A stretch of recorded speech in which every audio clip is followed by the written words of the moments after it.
Thank you very much. Thank you, Claude, for the presentation. I'm sorry I have to read my paper because my English language is not very fluent, as you can know. Good afternoon, ladies and gentlemen. I would like to begin by thanking Annette Ben David for inviting me, and also Vered Silber, along with the National Library of Israel, and particularly Aviva Zuller. It's a great honor for me to present my research today. I must say that I appreciate your invitation even more so because my subject deals with the Arab-Muslim world. And I believe and I hope that this kind of conference will play a role in reinventing the link with the Mediterranean basin beyond conflicts and war. You will have understood I'm a Mediterranean researcher at Aix-Marseilles University in the south of France in contemporary history. What I would like to speak about you today is how web archives are essential to the study of memory that were created during the 2000s. More specifically, this presentation will focus on the colonial and post-colonial questions based on specific online content that had been linked with memories of North African immigration in France through French web archives since 1999.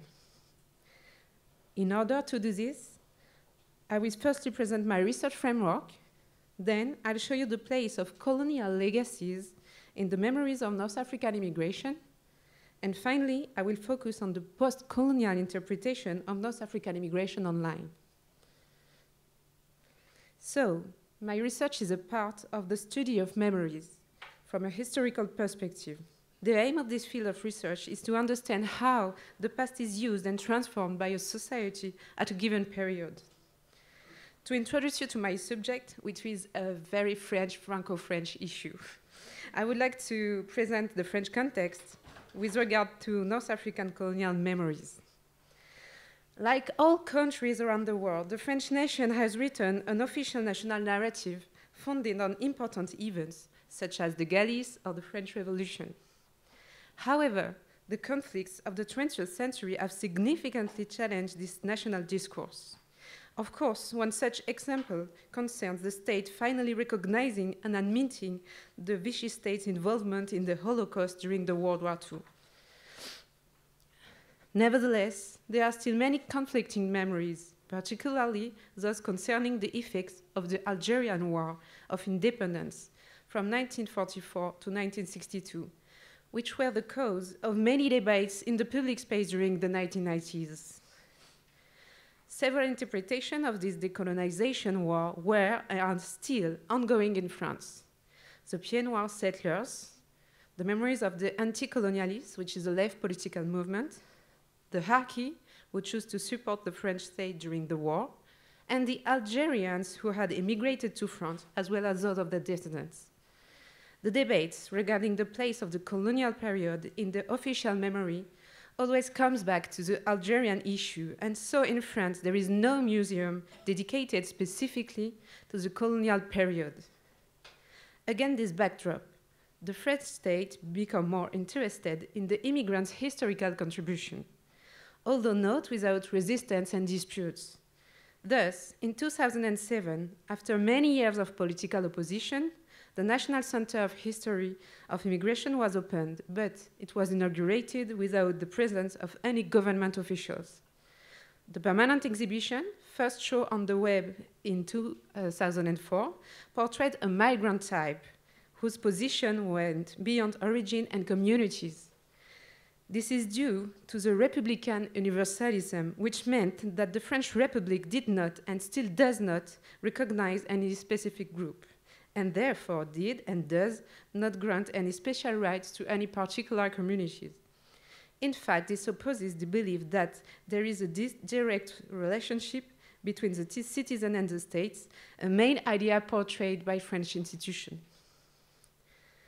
And so, North African memories are still marginalized in the collective memory, even though this immigration began back in the late 19th centuries, and despite there is being numerous individual success stories, such as Zinedine Zidane, Jamel Debbouze, or Yamila Benguigui.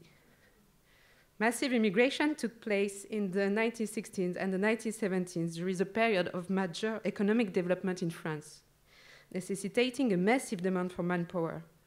The immigrant and the descendants, backed by anti-racist movement, fought hard against racism during this period in the attempt to improve their precarious situation.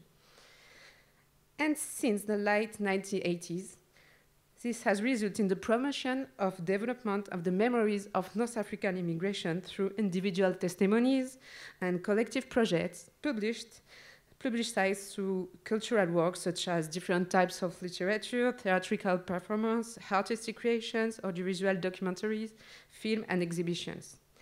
One of the most famous is Yamina Benguigui's documentary in 1997, Immigrants, Memories, the Maghrebi Heritage.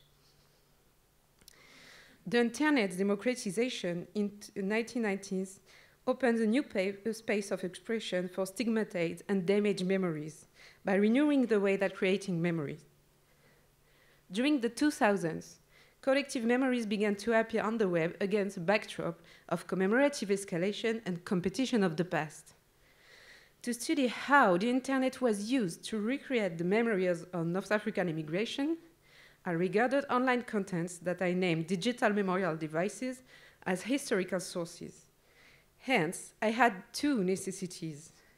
Firstly, to find all versions of the websites, and secondly, to stabilize my corpus of online sources. For this reason, of course, I used the web archives, which help researchers to safeguard their source and which enable me to cite from my corpus, thus respecting the contract of truth between the historian and the reader. As I'm sure you're aware, thanks to Claude Mussou, in France, we have a web legal deposit that enables the National Audiovisual Institut, ANA, and the French National Library, BNF, to employ web crawlers for automated capture. The ANA organizes the archiving of all media websites, while the BNF organizes all the other French websites. From the content I found on the French web archives and on the web itself, which numbered around 500 different contents, I was able to develop a qualitative approach inspired by the method of cultural history based on 13 main websites. The corpus diversity reflects the multiplicity of those who produce online memories. They are internet users, such like young French descendants from North African immigration, distributors and business press. You can see here Anonymal TV, for instance. Groups and community from various diaspora, such as Gebeil.com, suburban and immigrant associations and movements like the Anchorage Association in Marseilles, and of course institutions like the National Museum for the History of Immigration and its websites. The study of these online memorial devices needs complementary sources, especially a series of oral inquiries from the producers of memory. I wanted to go further the screen in order to understand the background of this and the social profile of the online producers' memories. Oral inquiry provides information about individual, political, and activist sensitivities that are linked to the memories of North African immigration. I also wanted to expand the timescale and study the web's role in the development of these memories. From the beginning of the 20th century, my aim being the question to continuity and the novelties compared to the pre-web period. And so, I would like to focus now on my second point, that of the place of colonial legacies in the online content linked to the online memories of North African immigration. In my corpus, the most represented element of the past is the history of North African immigrants in the metropolitan France. Thus, the contents focus on their setting up in France, their trajectories, life in the suburbs, their struggles, and the link between their original and adopted culture, which was not always linked to the colonial issue. But it's a thread I can follow. In fact, two colonial events were recurrent. The first concerned the war veterans who had fought in World War I, but mostly in World War II as colonial soldiers. These colonial soldiers, who were part of the landing in Provence in 1944, were portrayed as Shibani. Shibani meaning elders in the Arabic language. They are old, retired men and women, often married in the Maghreb and living in France. Also, although only 10% of the North African immigrants live in welfare shelters, their situation embodies how difficult access to housing is, and this situation has undetermined and weakened the Maghrebi social status in France as a whole. To denounce this situation, many associations and militants brought the plight of these veterans to the forefront during the 2000s. In 2003, the first online exhibition dedicated to the memories of North African immigration was launched, using information taken from the French web archives. Philippe Brault, a photographer, and the Generic Association had developed this online memorial device, which was based on his book of photographs. Here, we can see Hamou, who lives in a welfare shelter in Drancy, near Paris. Although he got married in Morocco, he has worked in France for 30 years. As you can see in the picture, he's showing his World War II veterans card. His loneliness and the sadness of the monochrome are in stark contrast to the tributes traditionally reserved for veterans. Unfortunately, this contrast was also an economic reality and a political injustice. As former colonial soldiers, their pensions were much lower than those received by their French brothers in arms, for which the militants and social agents have long denounced this inequality. For instance, Samia Shabani, the head of this association, the Memorial Association Ancrage, made a movie in 2005 about the veterans she had met in a welfare shelter in Marseilles. Her movie, presented on the website in 2007, included testimonies, audiovisual archive from the INA, and a contribution from a history professor about the landing in Provence. Finally, it was how the subject was dealt with in a cinema that led to a process of reparation on the part of the French state. The movie Indigène, Indigenous People, starring the French actor Jamel Debbouze, led to the President Jacques Chirac's commitment to bringing pension up to par. Moreover, Samia Shabani added a video from the Indigène previews in Marseille in 2006 on the Ancrage website. Here, the link between Maghrebi immigrants and colonial memories is clear, even though most Shibanis came to France in the 1960s and 1970s to work after World War II. Although former colonial soldiers' pension was increased, the Shibani's difficulty did not disappear. Nevertheless, the media coverage of former Shibani soldiers undoubtedly helped to increase their visibility. For instance, in 2014, two journalists from France 24 created a web documentary dedicated to the Shibanis, and despite there being no colonial issue as such, the Shibani were still portrayed as les oubliés de l'histoire, meaning the people history overlooked. Another aspect of the colonial legacy with regard to North African immigration online are the memories of the Algerian War of Independence in France. And I will go quickly so we can speak about this event during the question if you want.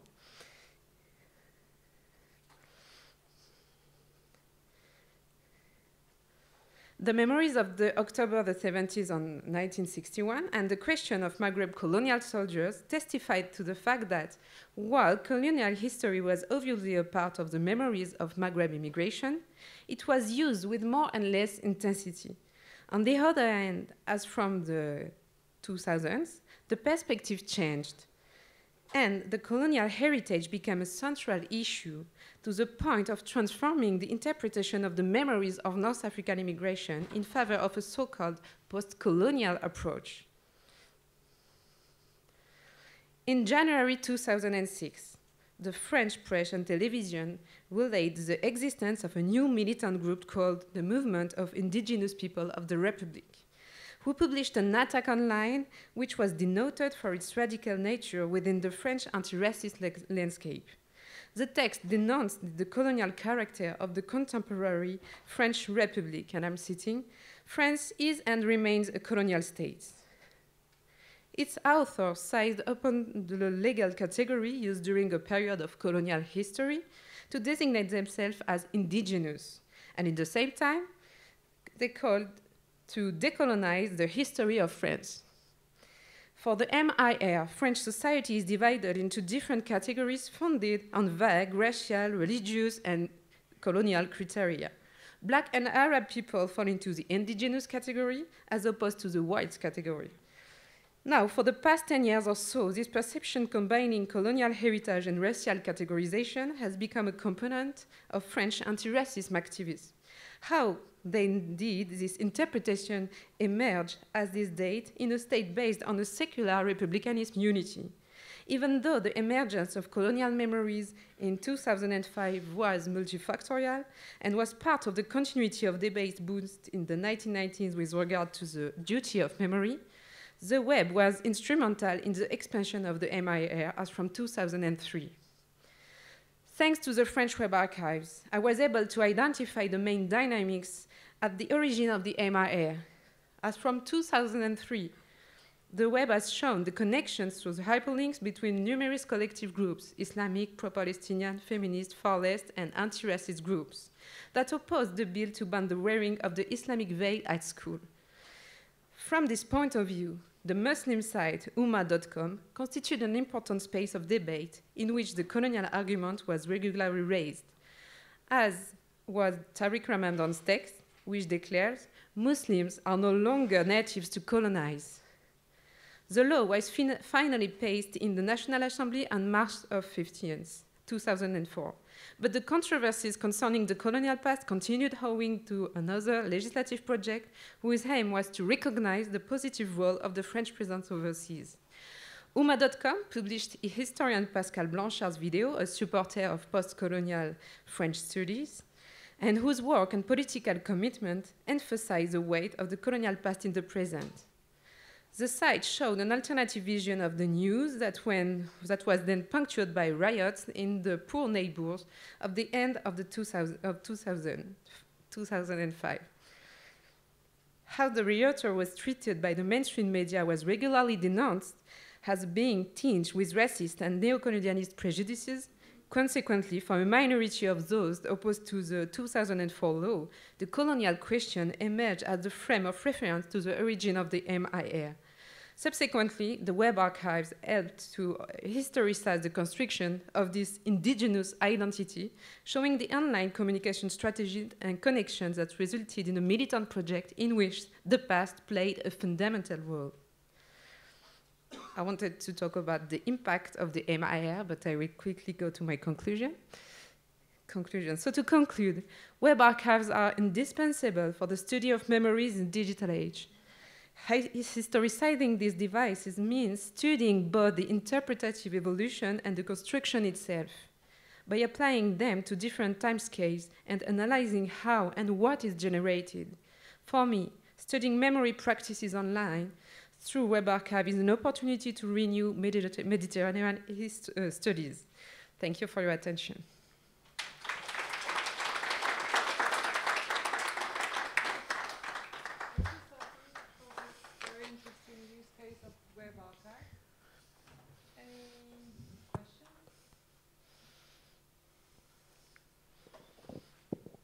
Thank you very much.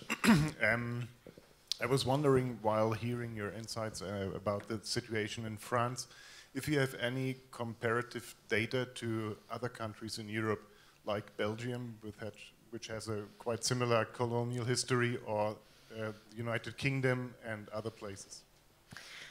In fact, I only work with Web Archives because it was also a challenge to see how a historian can study and can build a cultural history thanks to Web Archives. But I think it's perspective, of course. But avec la Belgique, ouais. But another way for me, it was the issue of the Algerian perspective. What about the Algerian web, for instance? But we can also do this history with a comparative issue, of course.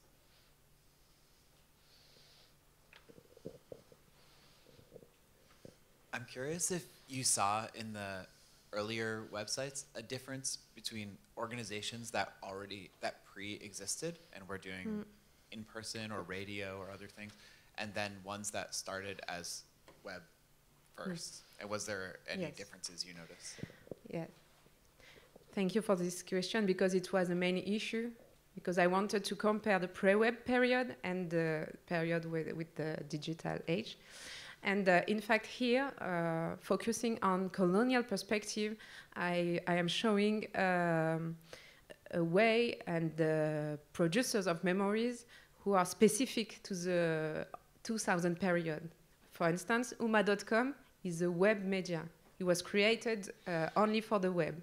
And there is on Uma.com a kind of radicality, some point of view more radical. But in my corpus, we can see that how the producer, the traditional producer, like museum, association, they have to take the digital turn and they publish online. And we can see also here more a minority group, very activist online, and with a Muslim perspective of the immigration. And this is new during the 2000s, but it's not only linked with the internet. And another perspective is also online. We can see personal testimonies. For instance, there is a head of an association. She published a website about women of North African immigration who came to France, but in fact it's her archive. So there is a kind of individualization, a kind of individualization of the memories online. Welcome.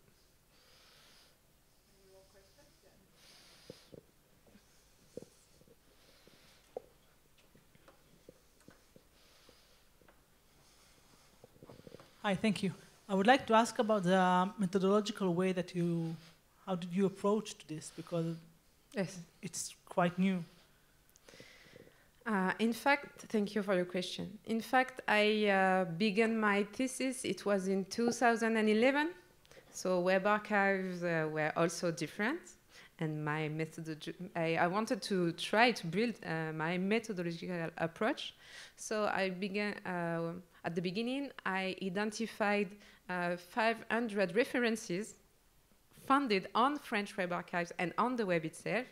And then I tried to use Gephi alone, and I tried to make a graph link about my corpus online. It was quite, but my issue was to understand who were created this content and why, and also I wanted to see what's new compared to the pre-web period. That's why I have chosen to build a qualitative approach. So this is my main corpus, and then there were complementary sources like oral inquiries. That means that I realized interviews.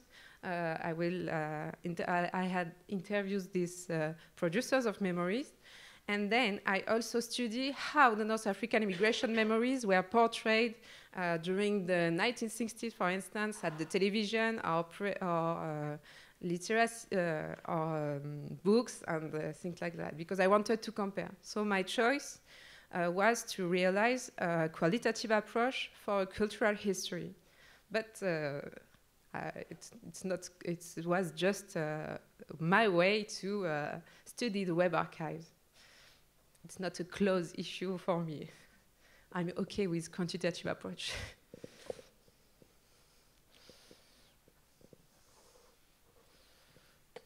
Sophie, along the way when you were going through the anti-colonialist sentiment, did you find seeds of what we know today, what is known today as radicalism, extremism against France, against Europe, against the Western world, ISIS? Yes, I think that there is kind of, firstly, there is a lot of affiliations with the heritage of the producers of North African immigration, because they also here for the web documentaries, it's young journalists and artists. They are near the far left movement, so it's affiliation. But that I've shown you today, it's a more radicalist approach. for me, MIR, it's kind of militant and activist approach. It's really a minority group. They are not really popular, but they are really active. And we can see this colonial issue linked with the religious issue too. But this colonial issue is also affiliation. It's just for me a reconfiguration. I don't know if I can say that. A reconfiguration of all the issues in another way. And see, I think that the colonial issue is a way to talk about discrimination, racism, and also Islamic issue in France, in the French context. Sorry. I had two questions. Are you or is anyone following the movement of the, if you like, colonial integration as seen on the web into social media? Has it moved into social media as several other people have pointed out? Yes, I didn't talk about my work with social media. So my main corpus was websites, but based on this website, I study how they use social media. And for instance, uma.com and the MIR, they take the turn of social media and they use a lot Twitter and Facebook too. And the second question is, does the current crisis of Middle Eastern refugees coming into France, does that blur into the colonial issue, or is it a separate issue in the, as presented now? It's a very interesting issue, but until this day I didn't have time to go on my research because I become an associate professor and I have a lot of lessons to give, and that's why. But it's of course it's a great issue. And another issue for me is the link, because during the 1960s, the militants in their struggle, they often link the issue of the situation of Jewish people during the World War II in France and the situation of the immigrants, North African immigrants in France. And I wanted to know if there is always this linked or not, or if the link is broken. Well, thank you, Sophie. It was very interesting.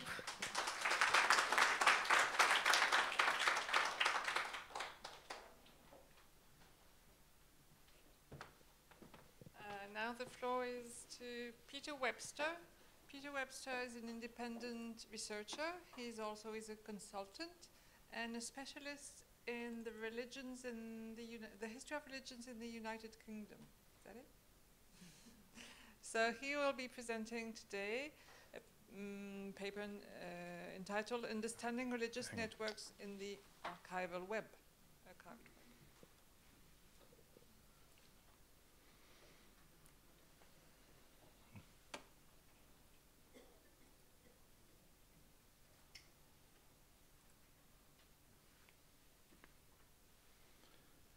So thank you, Claude, and thank you everyone for your time and attention this afternoon. And of course, I have to thank Anat, Vered, Aviva, and all their colleagues for arranging this event, and also, more particularly, to give this historian of contemporary religion a chance to speak in this very special city.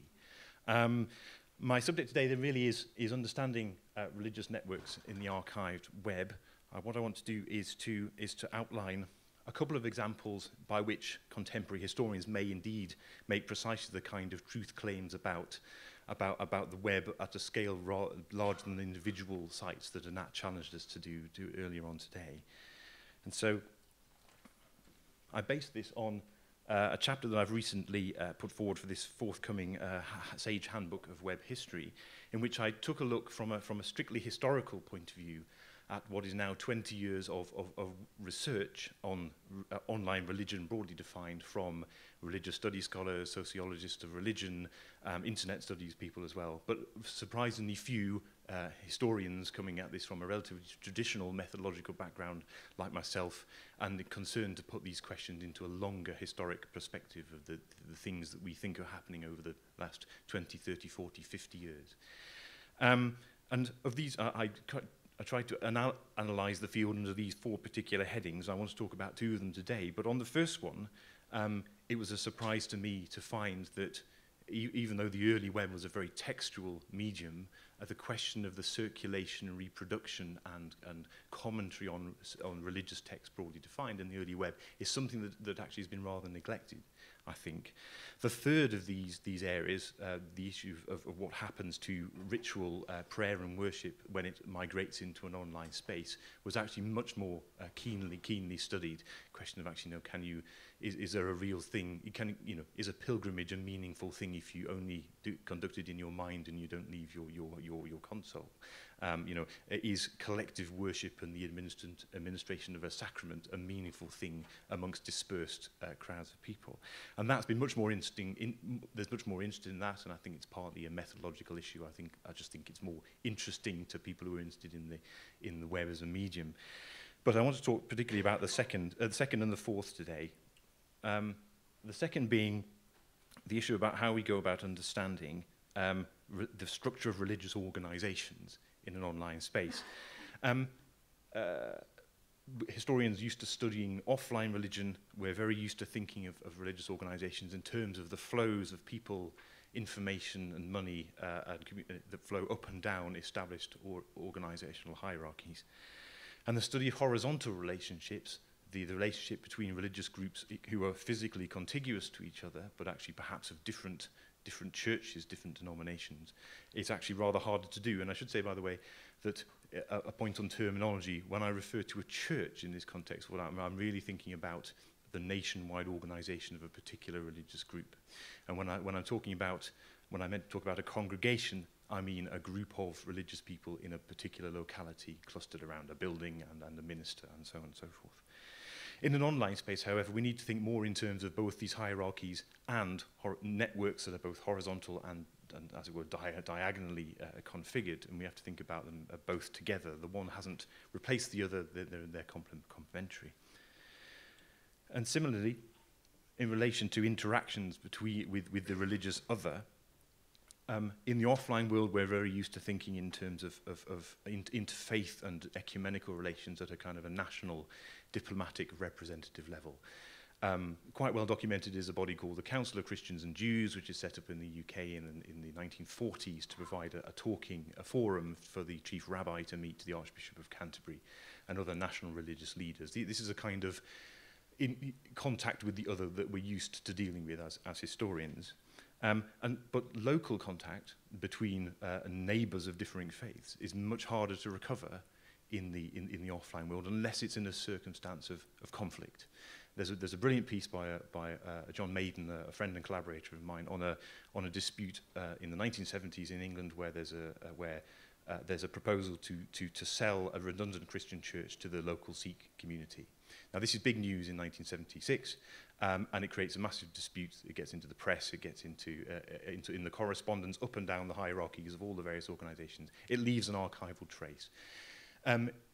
Where relationships are more harmonious, that trace doesn't really, we don't find that. And so John's piece is a very unusual piece in this situation.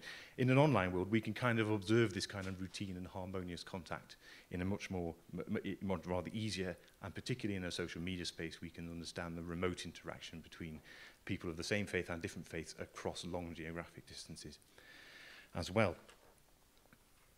I'm interested particularly today about link structures in the UK web. Richard Rogers has proposed this tripartite kind of way of thinking about the quality of a hyperlink, what a hyperlink can be taken to signify. And I don't propose to go into it because, although I think it's very powerful, because what I think I'm looking at one level of abstraction higher than that, simply to look at the existence of a link as a measure of attention, regardless at this stage of the quality of that attention. And so I'm talking about three particular studies in link attention in the religious context. I won't talk about the first of these because it's already been published, but it actually provides a bit of a counterpart to some of the themes that Sophie's just been talking about, in fact. And what I want to talk about today are the second of these two, the second two, I should say, one in a forthcoming volume edited by Niels Brugger and his colleague in Denmark, Dieter Larsen, due towards the end of this year on cross-border religion in Northern Ireland. And then a as yet unpublished study, which is available on my blog at the address you see there, on British creationism in the web archive as well. I will publish it at some stage. I've just been busy with other things. So to start with Northern Ireland. Oh no, hang on. Oh, no, oh, yes. So both of these studies I'm talking about draw on the same data. And this is another example of where the Internet Archive has been able to help out national libraries plug big holes in content that the libraries, that from a date before National Libraries started to collect this stuff. We heard this about ENA yesterday. It's just happened for the National Library of Ireland, and there are many other cases. This particular data was acquired by a UK funding agency for the British Library, which is all of the Internet Archive's holdings for the .uk CCTLD, country code top-level domain, for 1996 to 2013, although I'm dealing with up to 2010 for reasons I'll go into.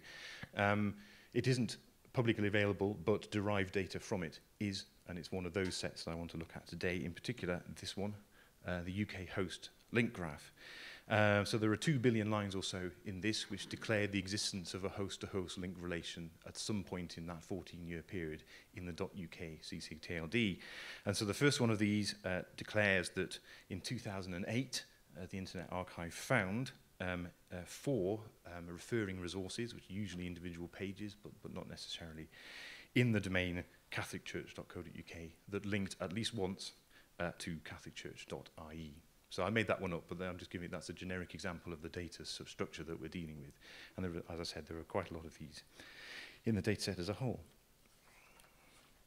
In Northern Ireland, then you will probably know that the island was under political domination by the UK for several centuries, formally incorporated into the United Kingdom. But a little under a century ago now, the island was partitioned into what became the independent Republic of Ireland to the south, and the 6 counties in the northeast of the island remained part of the United Kingdom, known as Northern Ireland.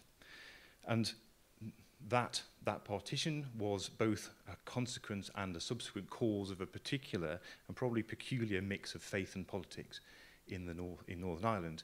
And there's a peculiarly strong identification between those of a Roman Catholic background with the political ideal of a united Ireland. And at the same time, there is also equally a strong attachment amongst the Unionist and Protestant community to the ideal of remaining part of the United Kingdom. So have an unusual, it may not be unique worldwide. I think it's probably a unique mixture in the European context that there's such a close identification. Can I ask, does anyone know who this person is, by the way? Does anyone recognize this person? No. If I'm giving this to a British audience, everyone will know who Ian Paisley is. Ian Paisley, possibly unique in being the founder both of a new political party, the Democratic Unionist Party, which now incidentally holds the balance of power in the UK Parliament, and also a church, or a denomination, I should say, the Free Presbyterian Church of Ulster.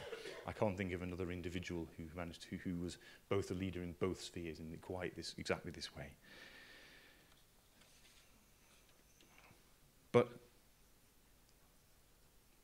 the fact is, at the same time, that actually all of the historic Christian denominations in Ireland, organisationally, they predate the partition. And so it's the case that all of them, apart from the Ian Paisley's church, which is largely limited to the Northern Ireland, all of them are organised on an all-island basis. Territorially, organisationally, they don't recognise the border, by and large. And so they span 2 political jurisdictions, and also in web terms, their web estate spans 2 country code top-level domains, the .uk and the .ie, as well as the generic .com, .org, and other domains. If I can illustrate that by this particular slide here, this is the map of the dioceses, that's to say the territorial organisation of the Church of Ireland, the part of the Anglican Communion in Ireland. And if I say that the political border sort of starts more or less here and then swings down this direction, cutting the Diocese of Derry and Raphoe more or less in half, and then swings over to the east, similarly carving up the Diocese of Clough and Armagh.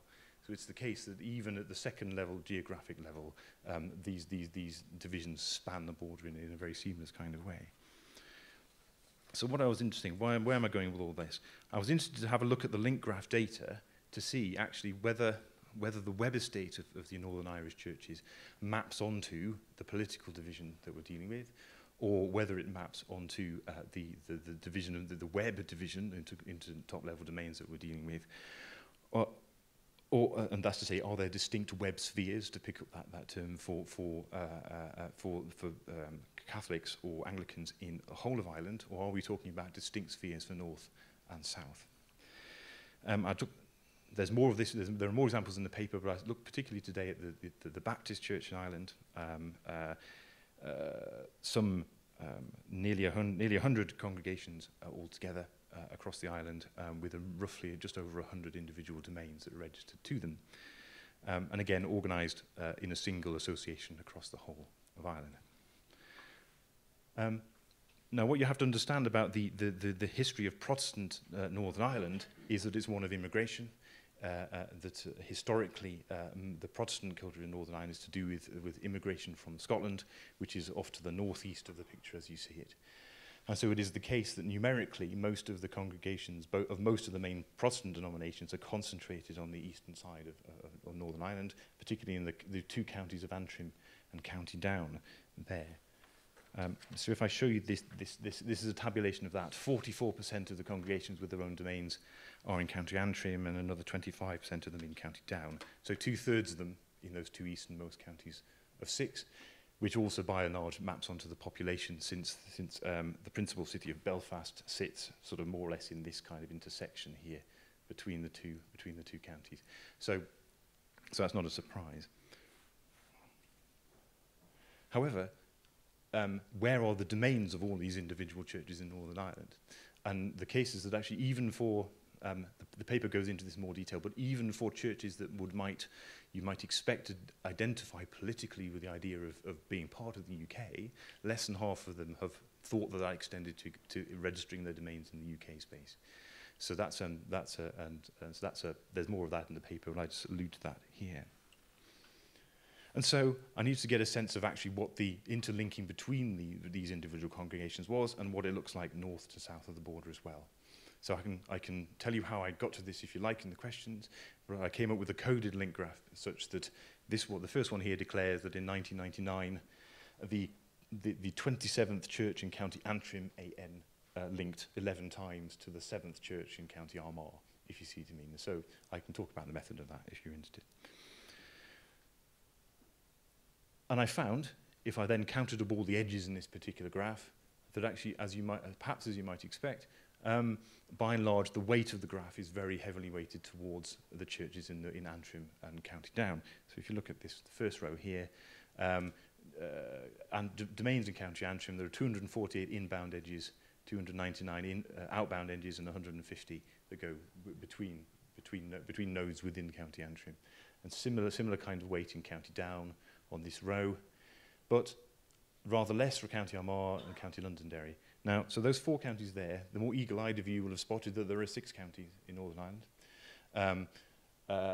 I've left them off the table because, in fact, none of the churches in County Fermanagh here or County Tyrone figure in the link graph at all. So, I mean, it might be that there are methodological reasons why that might conceivably be, but Baptist strength is there are fewer of the church, very many fewer of them over here. The numbers are smaller, and it just seems that largely the weight of population and the strength of the individual congregations is matched by the weight of the graph online. So a situation where actually the offline reality rather maps into the online space.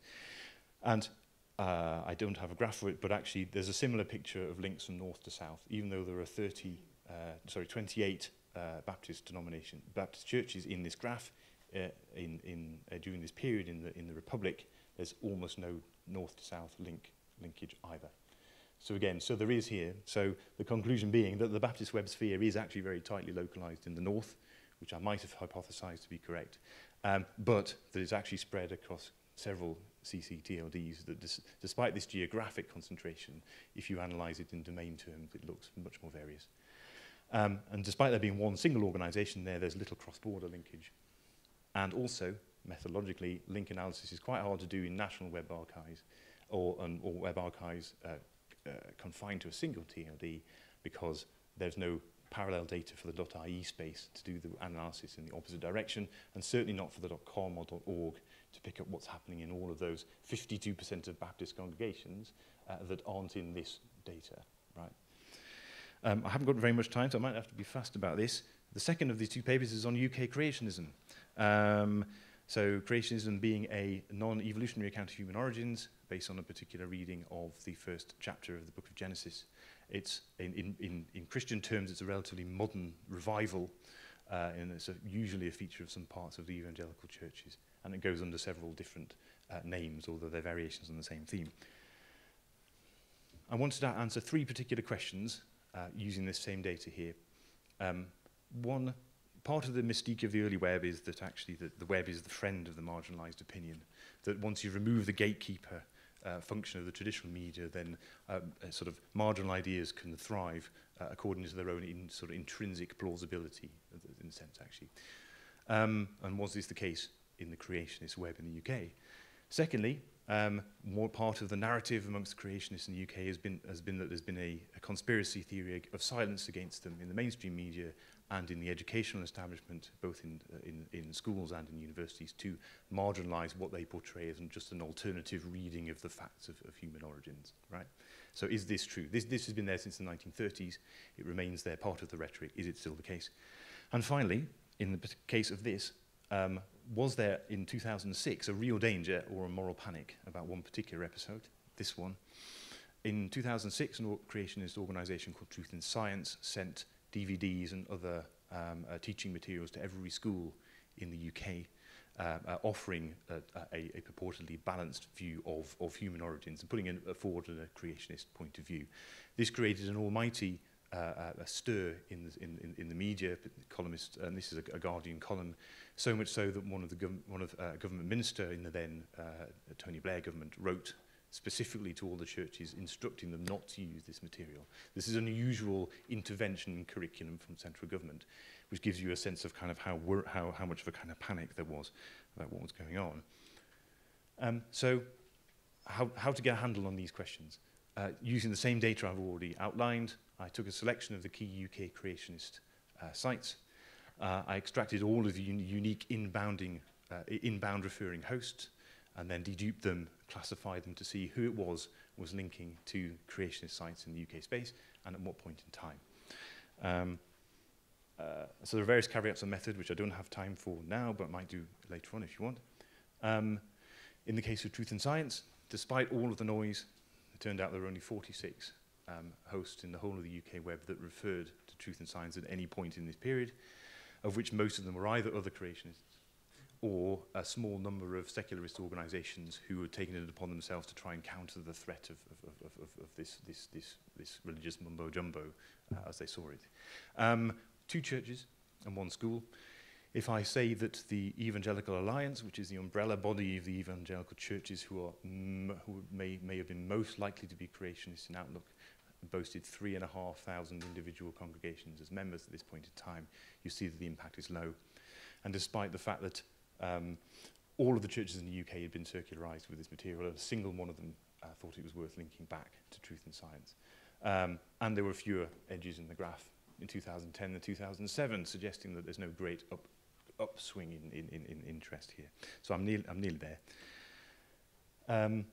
If I then classified all the individual hosts by type, I don't know whether you can quite read that, but the very small red sliver at the top is the blue sliver at the top is academic related inbound hosts, and also the mainstream media is the green sliver, sort of at 11 o'clock, also very, very small. So by and large, of those that are referring, actually they're not media sites and they're not academic sites. So what I think here, if this can be triangulated with offline sources, it would seem that the utopian view of the web as the enabler of marginal opinion, the magic didn't work here in this case. Truth in Science was subject of a genuine moral panic rather than any groundswell, any kind of grassroots movement that anyone had anything to worry about. And was there a justified conspiracy theory about the marginalization of creationist voices in the media and in the academy? Yes. So that's it. I'm very happy to take questions on any of those things. What I've tried to do is just to point out a couple of ways in which actually we can start to ask real very contemporary historical questions of this data at a macro scale. Thank you.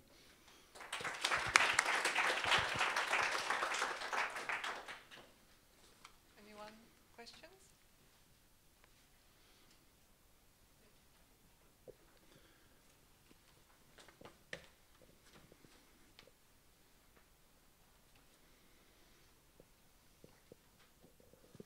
You've traced creationism across the religious community. Have you also looked for climate change denial?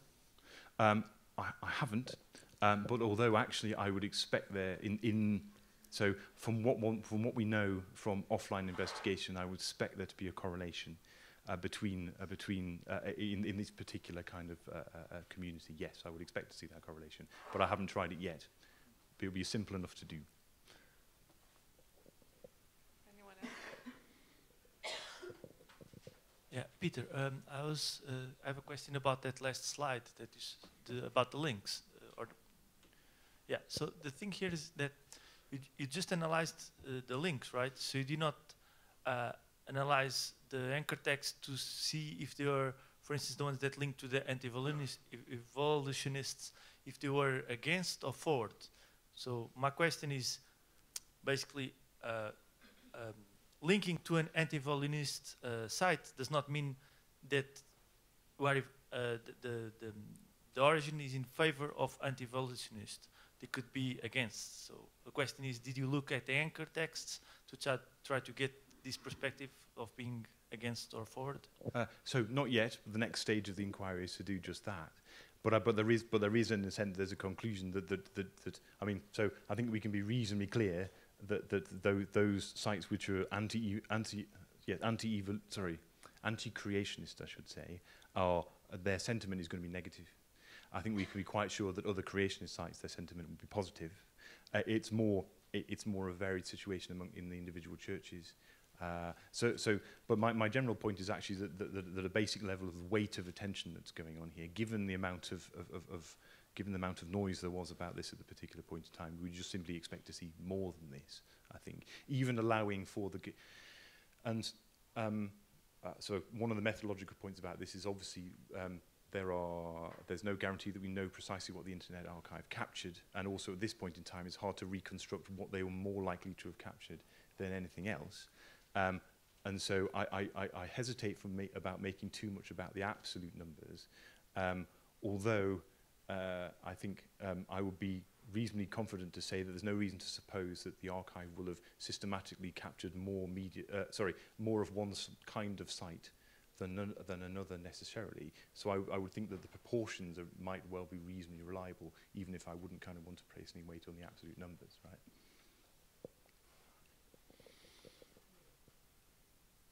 Anyone else? Well, thank you, Peter, for a very interesting talk.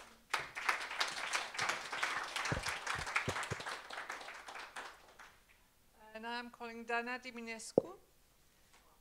Dana Diminescu is a sociology professor at the French Telecom School, and she's been the pilot for the project that Quentin was talking about, e-diaspora, and that Ina was linked to somehow. Yes, very important.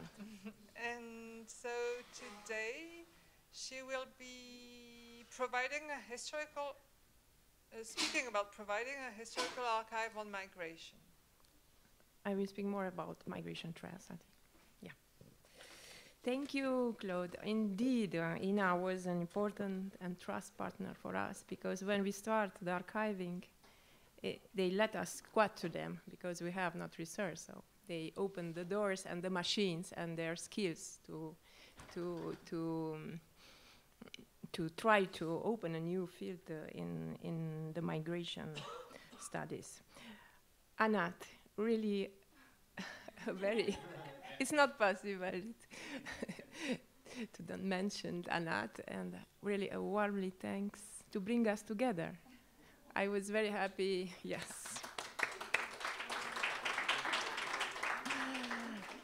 I was very happy to meet again friends from Amsterdam. I haven't seen you since so many years, and to discover your new research, to meet people that I have only read, like Niels, to discover your work on sharing and the archive on Portuguese. I learned so much these days, and the organization from the library, many thanks. It was great, and a big challenge for you to organize all our comings from everywhere. Kevin, very nice work.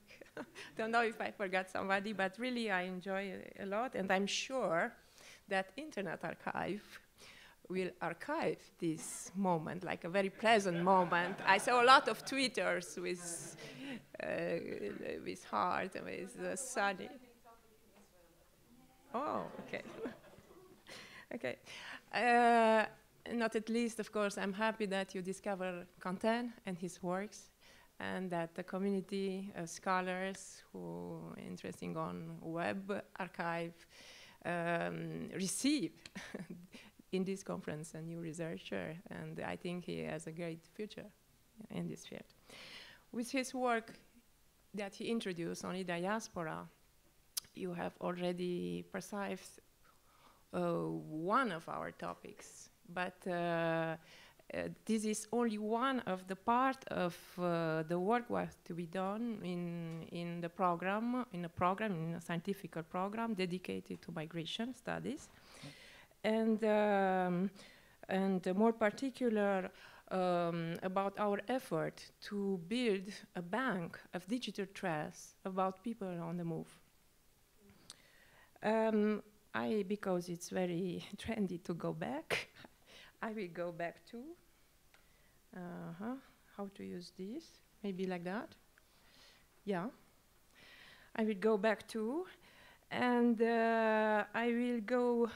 I propose quickly to show you more an epistemological point of view to understand how I designed this bank of data, digital trace on migration, and from what I start and where we arrived, and I will give an example how to interpret some data. It's very easy, and I will do it quite quickly because I'm the last one who talk today, and I know that everybody are tired.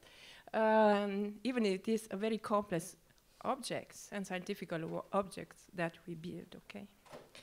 So I will start with this manifesto that I wrote at the beginning in the early 2000s, which was a Rapture in the epistemological view in the sociology of migration. I wanted it to be like that. In fact, my position was that the uprooted migrants go away, and another figure arrived, which is connected migrants, because this new ecology, digital ecology, where everybody navigate, not only migrant but also not migrant, change in fact our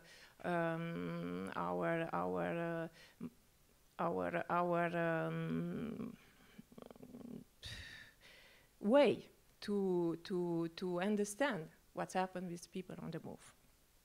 What I tried, in fact, to study was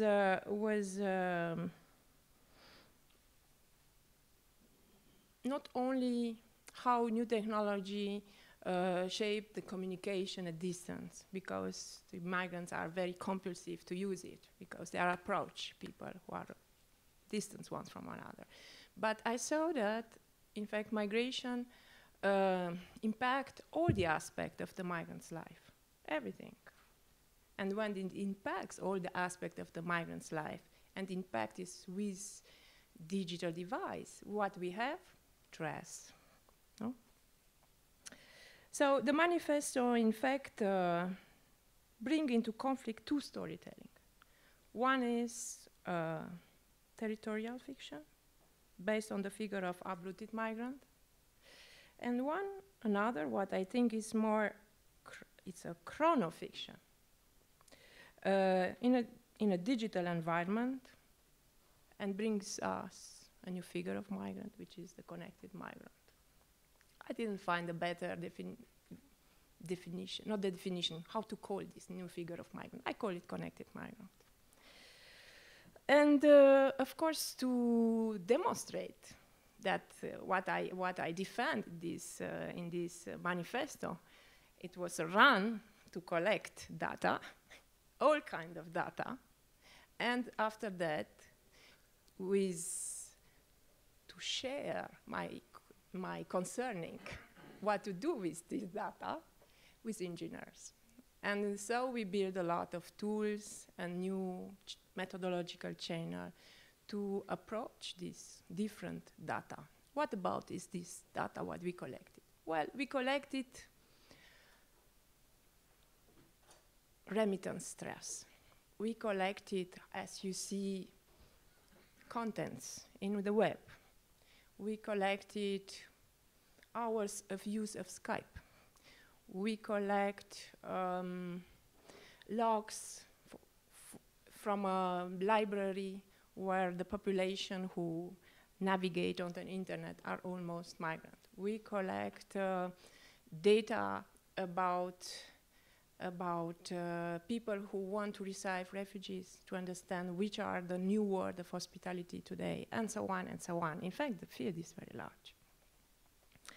But today, we show you, and the question is, and was what you addressed as an artist to the sociologist especially, how to build a historical story using trace of a connected migrant.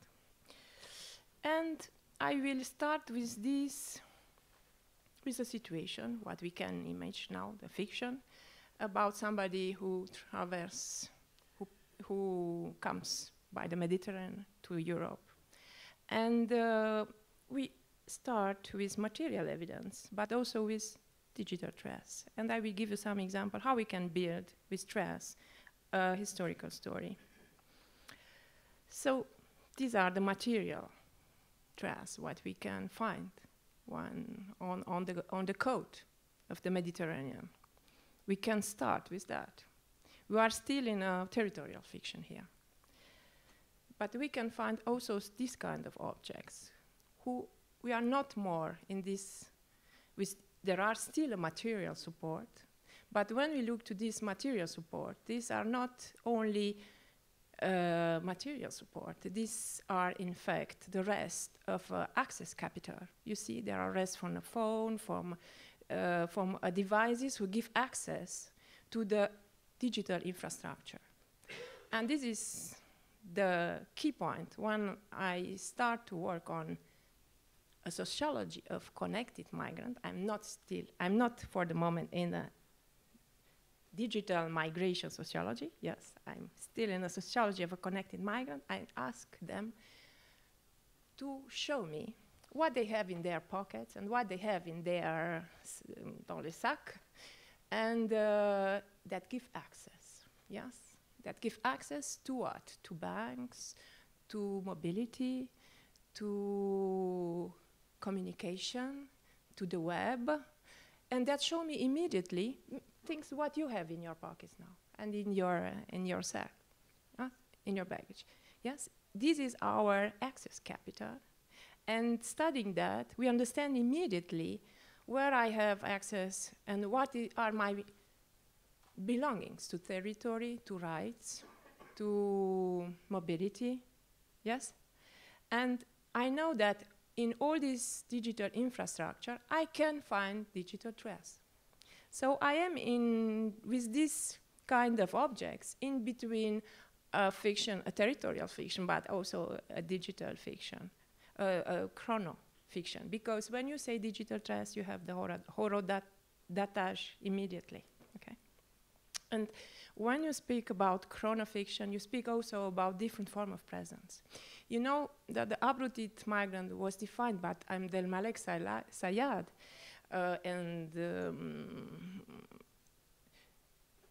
and at that moment very adapté, like a figure of absence, of double absence. Somebody who cut the links and don't arrive to connect in the country of destination. Well, the new technology, in fact, today bring much more presence in the figure of the migrant. The absence is still in the picture, but change the quality and the proportion and the form of presence at distance and in the host society are much more important. mapping this form of presence through the trace is one of the challenges of my research. So I go further and I show you the next step, how we can do a historical story only with digital trace. This is the work of Charles Heller and Lorenzo Pezzani, and what he used satellite imaginary, he used tracking different bateaux, he used data from the satellite cell telephone, from the migrants and testimony, and he brings together, in fact, these websites. And to show, here is the, in fact, here you have, in fact, the trace of a boat laissé en dérive, drifting away, yes, by even if there was a lot of other bateaux in the neighborhood, ships, they left him die, in fact. And here you have an example how to make a storytelling only with digital trace. So we go from material trace to in between something who brings you the infrastructure, and we can write only to the digital trace. In fact, I want to bring in discussion this evidential paradigm of Ginsburg, which is a historical method inspired by human experience of hunting and divination. What he said? He said that this knowledge is characterized by the ability to construct from apparently insignificant experimental data a complex reality that could not be experienced directly. It's what it's happened with us when we studied the Web Archive, in fact. We can not experience directly this. And such a conjunctural and semiotic approach is an alternative to the Galilean science taken as the qualification and repetition of phenomena, and thus favors an effort towards a reconstruction of interaction through the interpretation of trace, rather than a description and a search for regularities. Is what we are doing with digital trace. Not necessarily when we make marketing studies with large big data, but what I saw with Untitled today, looking on the files from the websites, is we are quite in a very evidential paradigm. I choose this example of Keita Mori, which is an artist from Japan. He used strings to draw with strings, and these strings are not anodin, comes from clothes left by migrants on the coat. And he takes a string and he draws with that. And he draws with that. It's an interpretation. It's an interpretation of his, and the kind of hospitality art, what he put in this exposition. In the same way, but with other tools. We draw, in fact, a network, and we map different presence using digital trace. This was our raw material, was not a extract from the clothes, it was the hyperlink in between the two sides. But look how close are its image, its visual effect, the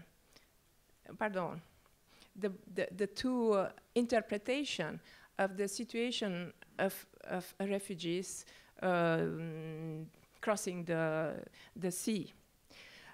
How you see in this image, we, on this side, we represent graphs, and we use these graphs to go out of the web, to go to work with that. It's not noted that we bring out the first layer of the e-diaspora on the paper, and it's not a book, there are maps, and you can take the pencil and work on that. It's quite like Sabrina Marchandis do it on her fieldwork.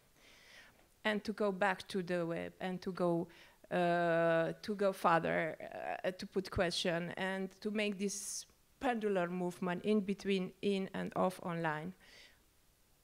Marta, Anat, everybody explained that it's not enough to crawl, it's not enough to use machine, it's not enough to delegate our memory to the computer.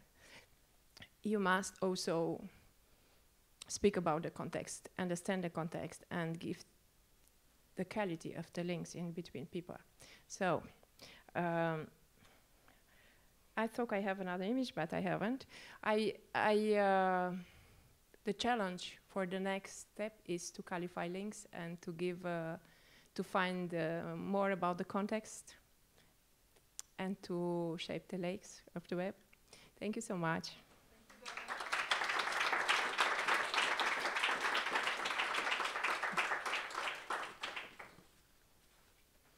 Okay. We hope there's a follow-through on the project.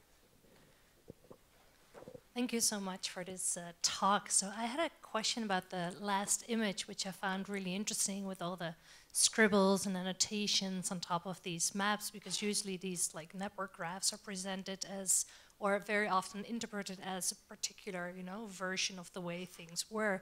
So my question is also indeed like the qualifying of these links. Like, do you have could you maybe think through, like, how can we use this information? The people are, maybe the people involved or the actual people on this network map, if they provide like annotations on it, how could that maybe be also input for maybe changing the kind of pictures or visuals that we're showing? So the kind of interaction between the maps that we researchers are making and, the annotations, how can they be, maybe serve as kind of qualifying materials? Well, first of all, I saw that every time when we show these maps, there is a performative effect. People understand their position in the map, and they want or to be more authority, to become more authority on the graphs, or to disappear. But it's not. They take conscience of that the web is an ecosystem with position, with hierarchy, and which. And they react, especially when they are state institutions and they say they are not at all connected with their diaspora. Or they are association and they don't links with the other association and so on. But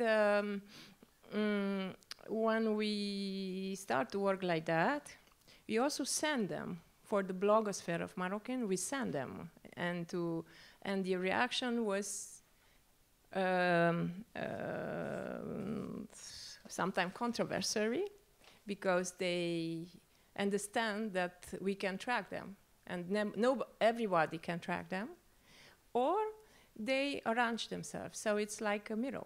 So it's like you make your cosmetic, but on the web after that. So this was the reaction when we work on that. And we also use another tool for Facebook, because we have not access to the Facebook. And we ask them to do themselves the visualization of their networks, and we work together to qualify, in fact, the links, and after that. And it's another way to arrive to work with archive cache. Yeah, of course, there are a lot of controversies of this work. One of them, I listed, I forgot to tell you about, is, of course, not everything is positive in the appropriation of ICT. The issue about privacy of data is recurrent. There is a reject of digital methods many times by the social scientists, because there is a technophobia, and they say that it's very time-consuming to work with data, very time-consuming, and tu accouches une souris, you work a lot, and after that you born, but the born is a Mickey Mouse, very little, and so the results, you work a lot, and the results bring so few information. And there was a constantly confusion in between use of ICT and digital contents, like what we find on the web archive, and the confusing between trace of flow and trace of dispersion, constantly what I find. And the most important reproach they do was, well, the most big irritation was that this data, digital trace, and this kind of storytelling bring not emotion. And in migration, you need emotion. Okay. I'd like to let the audience know, not many people know, but the whole software Gephi that we're all familiar with was born in Dana's lab as a result of this project. And Dana doesn't take credit for it, but she's the mother of Gephi. Well, So, yes, but let me tell that there was Matteo Giacomi, Matteo Bastian, Sébastien Aimant, et aussi Franck Italac, who inspired this, and there is a whole community of engineers who work because it's an open tool, and so everybody can bring correction. There are a lot of people who work on Gephi. Indeed, these tools burn but it is indeed a social question that led to the creation of this tool that is now so useful to so many people. I have another question about the concept of the digital trace, especially in the context of migration, because usually this concept is used in the context of surveillance and of power and tracking users or even capitalism. And from what I'm familiar of your work, you're using the trace in a sense that is even empowering migrants. So could you please elaborate on how is this different from other practices of digital traces as surveillance or control? Indeed, we do a lot of tracking. Yeah, of tracking, and to do it in a good and hell way is to do it with an ethical protocol. So if you can change all what is privacy data, we must do it in time to respect that. To respect also that this data belongs not to us, belongs to the people who concern this data. And if he want, he can give you. If they don't, you must stop to follow him, or you must stop to give visibility, even scientific, to this data. So we must really have a very ethical protocol in our work to work with this data. In the Atlas, there are semi-public and semi-private. It was ambiguous, in fact, the use of this data, because if we don't want, we arrive to privacy indication. And the nature, in fact, of this data, how reader show it so well, is quantically data. And we are in a socio-technical dispositive. We can difficult separate things. I don't know if I have answered you. Why? I did. Probably police use also tools and control, of course, and there are a lot of interest to control refugees, I know now, and they build backchain and so on. And we must bring to the conscience of the migrants of these dangers, and we must also don't left all this raw material to these people who want to control. We can use it in another way, and with the same data, you can speak like Charles Heller, do it to define the human rights. It depends how you use this data, no? We can use the same data for the human rights, and they can use it also to track clandestine people, yes? But this researcher choose his site.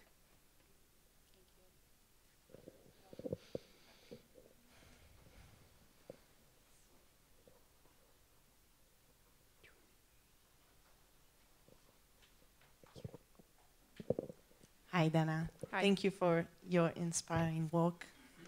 And My question is, you do so well by mapping the migration, but do you have research that defines the assimilations of the migrants inside France? You know, with a discourse or even the application they use, if people inside the culture uses their language, their links, and it comes into the French culture? Well, there is a lot of what we call e-inclusion application, which was developed in the last time. Only for refugees, we have an inventory of more than 80 applications. It's like good technology, sharing good and hospitality in different way, bringing closer information about their rights, or bringing tools to translate from one language to another, or helping to find better jobs, or some of these applications addressed to the host country who want to host immigrants, how to, there are platforms for people who want to receive and to at home and to give home for a night, for 2 nights, for many nights, and to help to the integration.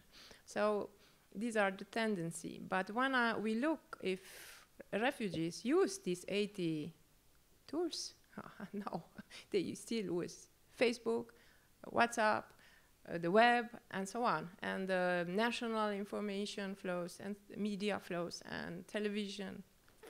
This is the reality. So there was a technophory to build all this in hackathons, in meetups, and in tech-fugees, all these new applications. But what we see today is that at the end, they don't use them. So can you say that even though you have many migrants inside France and Europe, yes, they don't assimilate with the culture? The culture does not take things from them? I thought if there exist application and services to help immigrants to integrate. I haven't understand your question. If we can measure the integration, there are, of course, already the statistical data who measure integration. And there is a new report from OCDE who comes out, and you measure the education level, you measure the employability, you measure how they speak French, and so on. It was not in our focus to measure the integration, but we have observed that new technology is a very important tool for integration. And I will give you very speedy an example. When I start to work on new technology and migration, I work on a group who comes and sell in the street the homeless journals. And the mobile phone arrived. And at the beginning, it was used from one only person, but for all the community from one village, one only phone. And I saw that lentement, they go out from the street and they found jobs. And in fact, the répondeur, you know, the machine, yes, was like a secrétariat du pauvre. People let messages on the